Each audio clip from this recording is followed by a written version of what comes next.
Good evening and welcome. My name is Mike Cassidy, and I am one of the Filmmaker hosts here at the Garden State Film Festival. This is our 24th annual film festival, and we will be celebrating between March 26th and the 29th. We will be showing these films in Asbury Park in Cranford, New Jersey, across 9 different venues, and we have over 200 films this year from various different countries. I have the pleasure of speaking with the folks behind one of these films today. It is The Edge of the Cliff, and I get to speak with Michael and Jayon and Yesenia Claros. Awesome. How's it going, guys? Thanks for joining me tonight. Going well. Thank you, Mike. Excellent. Thank you. Yeah. Michael, you are the director, co-writer, producer, and editor. And Jesse, you are also the writer of the film. Can you give us a little synopsis, a little summary of this great film? Sure. Michael? Oof. Where do we start? Well, first of all, we're really excited to be at the Garden State Film Festival. It's a very important festival for us. We're from New Jersey. We're New Jersey filmmakers, so this is like bringing our film home.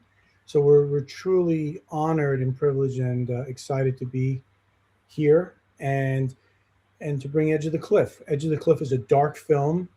It focuses on mental health and well-being, and the silent battles that most of us carry that no one sees. And this is carried through with a couple, a husband and a wife, that they're going through a lot of different things, and they're going 2 different directions, and their lives are sort of crisscrossing at this moment and literally bringing them to the edge of the cliff. Yeah. And if I were to say, it's really about those quiet moments right before a crisis. And it's really about hope and empathy that can interrupt that silence. And as Michael mentioned, it's about mental health struggles that often are invisible. And we wanted to make the unseen visible through this film. I want to say, sorry, go ahead. No, it's okay. At its core, it's really about being the light in someone's darkness, as Michael mentioned. I want to say the honor is all ours for having this incredible film being shown. Thank you for submitting it with us and trusting us to put it out there for everyone. Where are you guys from in New Jersey? Bergen County, New Jersey. Yeah, gotcha. Yeah, we're based in Cliffside Park, but my parents also have a home down in Forked River, so we're very much connected to the shore. I mean, we've basically lived the majority of our lives in New Jersey, grew up here and raised here, and that's, I've actually filmed in Asbury Park many times. I filmed all over the state for various things, and to have our film in this festival and it's a homecoming, right? It's our New Jersey premiere. We wouldn't want to be anywhere else. We're very glad to have you once again. If you wanted to, we touched upon a bit the couple, Susanna and Simon. Would you guys want to give a shout out to those to the actors? We sure would. We casted our great cast through the great Judy Henderson, based in New York City, and Susanna, played by Andrea Morales. She's based in New Jersey as well. And our other leads, who played Simon, was Stephen Halo. He's based out of Los Angeles. We flew Stephen in for the film, and we also have several other notable actors in the film that are also from New Jersey. Including Justin as well. And we're really proud of our cast, and very intense, and we gave them a lot of room to work with the characters and bring their expertise to in front of the lens, and just guided by the story and the script and the tone and the emotion of where we wanted the film to go. I thought they all gave incredible performances. Jesse, was there anything you wanted to touch upon them as well? No, thank you about that. Yeah, Justin Wilson, I think he was phenomenal. In fact, I remember Michael having a conversation with him about the character that he so beautifully played. And I like to think of his character as the, the antagonist that everybody loves to loathe. And he portrayed it so beautifully. And I remember him saying, he wouldn't yell, he wouldn't raise his voice, this character. He just and it was just beautiful performance by Justin Wilson as well as Stephen Halo and Andrea Morales. So really great cast. All thanks to Michael and his leadership when it comes to that. Yeah, we worked hard with Andre and Steven just also as the primary cat, because there's a lot of scenes where they're tense with each other, and Andrea in particular she connected with the script in a different way through her personal experience, so she could relate to the character and the struggles that she goes with, and how she was raised, and Steven brought a whole different angle as well. So it was just, they were really tremendous and brought a great deal of professionalism in front of the lens. I completely agree with you guys. I wanted to talk about how relatable I found this film. I know the main focus, the central point is about mental health, but there's also, I noticed, these very subtle other things that are brought up, like losing a job, which I'm sure hopefully not everybody goes through at some point, but it does happen. There's also the discussion regarding with the landlord, where there's things mentioned about immigration and everything. And I find that to be very extremely timely right now with everything that's been going on in the whole world. What was it like for you guys to write this story and to add these things in, to just add a whole other layer of depth to it? Yeah, thank you so much for that, Mike. And you're hitting on all of the right points, which makes my heart sing. So we really wanted to create a story that felt timely and also truthful. During the pandemic, isolation intensified. Mental health struggles, misinformation, and the stigma continued to silence people who needed support. I myself come from a human resources and a well-being background, and I see firsthand how many individuals were quietly and how limited access to care. So I wanted this film to be both a reflection of those social realities and a compassionate reminder that no one is truly alone.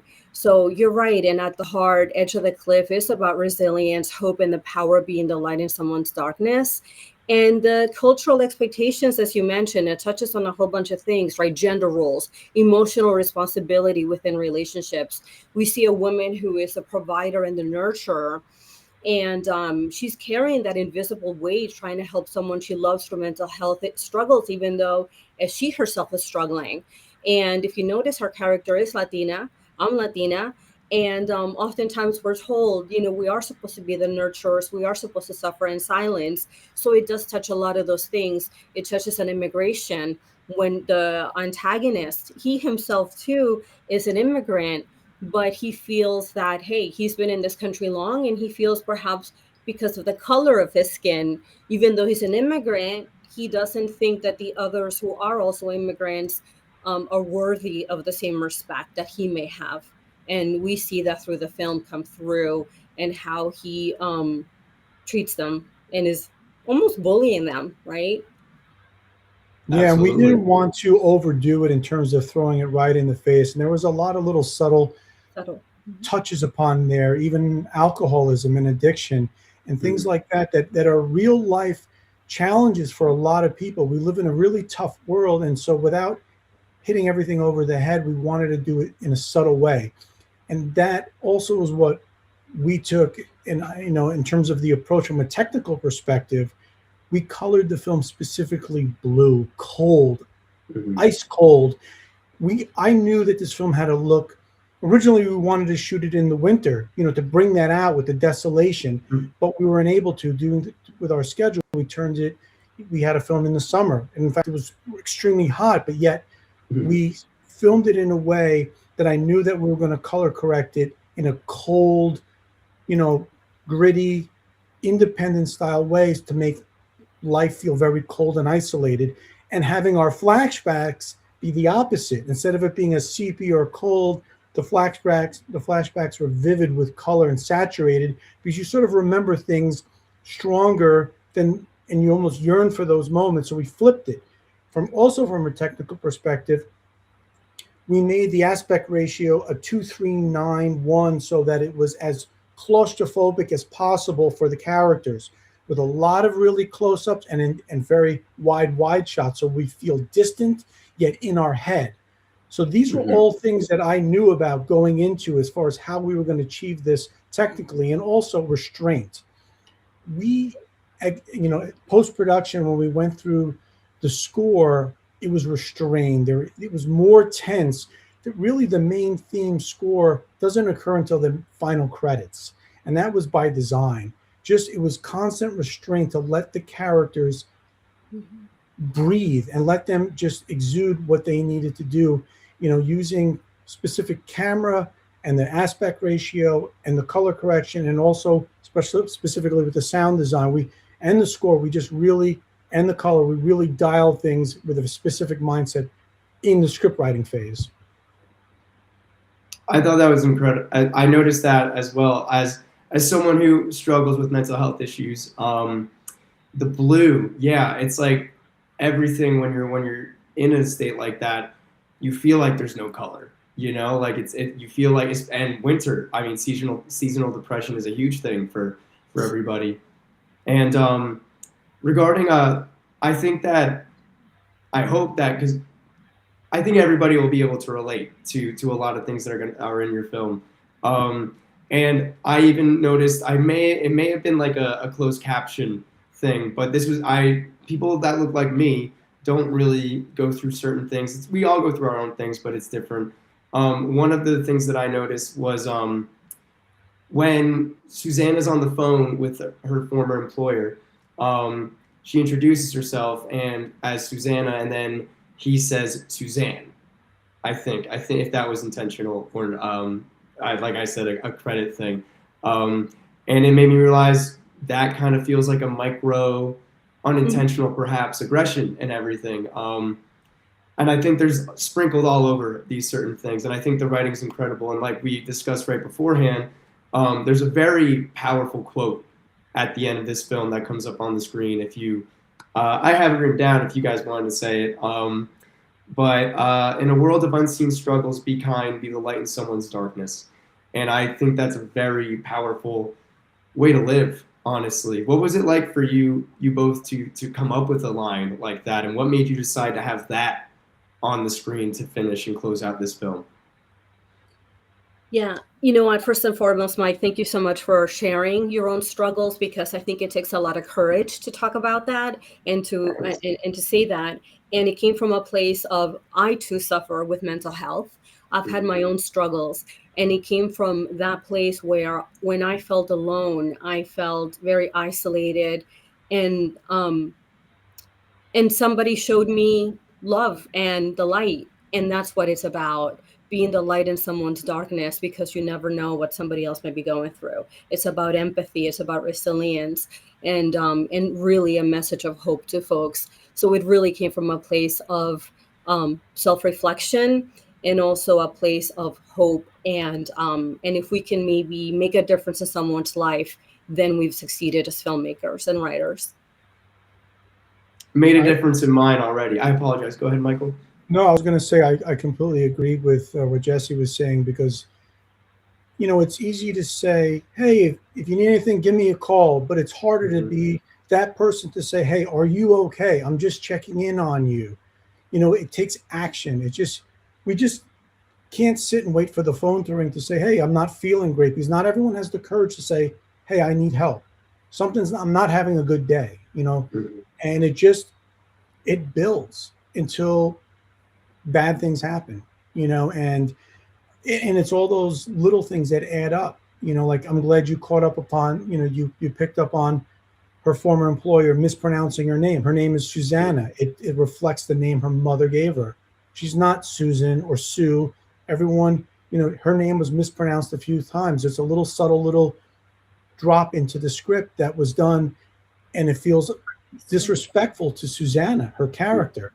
It's like all those little things. My name is Susanna, not Sue, not Susan, and again, going back to being a light in somebody's darkness is it's a slippery slope, and we have to look out for each other. I mean, that was the message of the film, even though it's a dark film. Yes, it reminded me of well, in my own experiences, it's when I feel the best and helps me get through difficult times is you want to help other people, and it touches upon grief as well in your film. And shared grief is a lot easier to handle than just keeping it in with your own. But I thought of the dad joke of how many psychiatrists does it take to change a light bulb? Just one, but the light bulb has to want to change. And you can see, yeah, it's a dumb joke. You can see that in with the character Simon, how Susanna wants to help him, but it's almost like he can't accept it, either maybe because he doesn't feel he deserves it and everything. And I just, like I said, I feel like a lot of people are going to be able to relate to something like that. Yep. Sorry, That's beautiful, Mike. And we really hope the audience feels leaves feeling seen, less alone, and reminded that compassion sometimes in the smallest moment can truly save a life. Totally. Michael, anything you wanted to add upon? Or no, I just really appreciate you paying such close attention to all of those details, because I know when you watch a film that you're just trying to absorb it and get into it, and we're dealing with heavy material, you're picking up on a lot of those little nuances. We wanted to make a film that was deep, that was not surface level, that if you went back and watched it more than once, you would see little subtle things that mean so great. It means some of the best films that were ever made have those nuances, and that was the goal. We made a short that felt like a feature, if that makes sense. We did not cut any corners. We wanted to look and sound and feel and have a strong message. Not every film needs to end with a Hollywood ending where everything is, the hero saves the day, so to speak. And right. So we went against the grain on this one and took a lot of chances. And I'm very proud of our film. It really, I have to tell you, after we made the film, we almost went through a bit of our own depression, because, to immerse yourself in that kind of material as a writer, as a director, and now as an editor, it was a lot, you know what I mean? And it took a lot, but it was necessary. It was a necessary sacrifice to make the best film possible. And as I was saying, for you to pick up on all those nuances, it's truly appreciated. We feel embraced by the Garden State Film Festival, and we're really thrilled to have our premiere with you all coming up in March, and sharing it with our